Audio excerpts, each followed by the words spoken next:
एक नगर में भगवान शिव का एक भव्य मंदिर था, जहां हर वर्ष दूर दूर से भक्तजन शिव जी के दर्शन करने के लिए आते थे। श्रावण का महीना था और दूर दूर से कांवड़िए कांवड़ लेकर भगवान शिव का जलाभिषेक करने हुए आए थे। मंदिर का परिसर भक्तों से भीड़ से भरा हुआ था। तभी अचानक आकाश में बिजलियां हुई और सोने का एक थाल उतरा। उसके साथ एक भविष्यवाणी भी हुई, जो कोई भगवान का सच्चा भक्त है और उसका प्रेमी होगा, उसे ही यह थाल मिलेगी। मंदिर के परिसर में उपस्थित सभी लोगों ने यह भविष्यवाणी सुनी। धीरे धीरे सब इकट्ठा होने लगे और जो लोग मंदिर की व्यवस्था देखते थे, उन्हें तो पूरा ही विश्वास था कि यह थाल मुझे ही मिलेगी। इसलिए वे सबसे आगे जाके खड़े हो गए। सबसे पहले एक पंडित जी आए और बोले, देखिए, मैं प्रतिदिन महादेव का अभिषेक करता हूँ, अतः मैं भोलेनाथ का सबसे निकटवर्ती प्रेमी हूँ, इसीलिए यह थाल तो मुझे ही मिलना चाहिए। इतना कर पंडित जी ने थाल उठाया और जैसे ही पंडित जी ने थाल उठाया, थाल पीतल का हो गया। यह देखकर पंडित जी बहुत लज्जित हुए। उन्होंने थाल यथा स्थान पर रखा और वहां से निकल गए।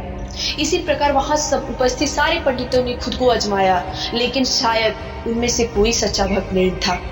उन्हें भी यथा स्थान थाल रख के चले जाना पड़ा। इसके बाद उस नगर के राजा का आगमन हुआ। राजा साहब आगे आए और बोले, मैंने महादेव के मंदिर में बड़ी भारी दान दक्षिणा दी है, इसीलिए यह थाल मुझे ही मिलना चाहिए। इतना कहकर राजा साहब आगे बढ़े और थाल उठाया। जैसे ही राजा ने थाल उठाया, थाल तांबे का हो गया। यह देखकर महाराज बहुत लज्जित हुए और थाल यथा स्थान रखकर आगे की तरफ बढ़ गए। इसके बाद इसी तरह एक से बढ़कर एक दानी महात्मा और भक्त पधारे और थाल उठाया, लेकिन किसी के हाथ में कुछ और, किसी के हाथ में कुछ हो गया, लेकिन सोने का नहीं रहा। तब लोगों को पता चला कि हम में से कोई भी महादेव का सच्चा भक्त नहीं है। उसी समय एक किसान का आगमन हुआ। वो बेचारा महीनों बाद आज चतुर्मास के सोमवार के शुभ अवसर पर शिव जी का दर्शन करने आया था।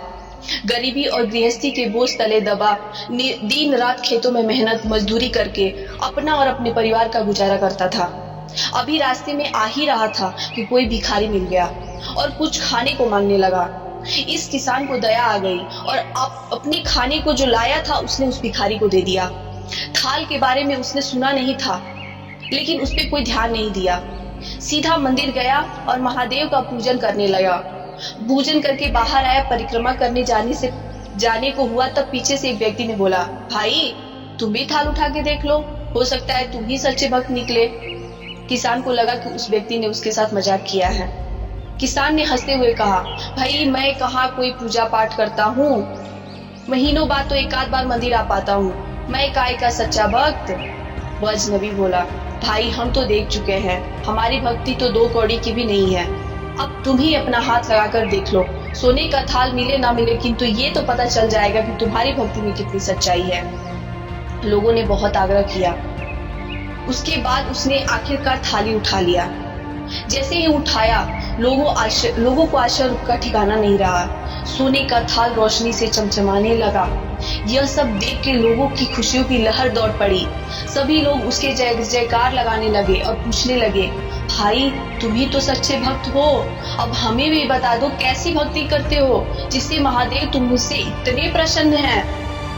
किसान बोला, भाई मैं कोई भक्ति नहीं करता हूँ, मैं केवल दिन रात खेतों में मेहनत करता हूँ और थोड़ा समय निकालकर जरूरतमंद लोगों को मदद करता हूँ। इसके अलावा मेरा और कोई विशेष कार्य नहीं है। लोग पूछने लगे, तुम लोगों की मदद क्यों करते हो? किसान हंसते हुए बोला, सुकून दूसरों के चेहरे पे मुस्कान देखकर मुझे जो आनंद और खुशी होती है, उसे मैं शब्दों में बयान नहीं कर सकता। शायद यही कारण है महादेव मुझसे खुश है। इसीलिए हमेशा याद रखें, सत्कर्म का आरंभ भी आनंद से होता है और अंत भी आनंददायक होता है।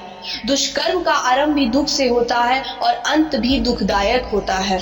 आप सैकड़ों मील की यात्रा करके भी दूसरे को दिल दुखाते हो, तो आपकी वह तपस्या साधना महादेव को दर्शन की धूल बराबर होती है।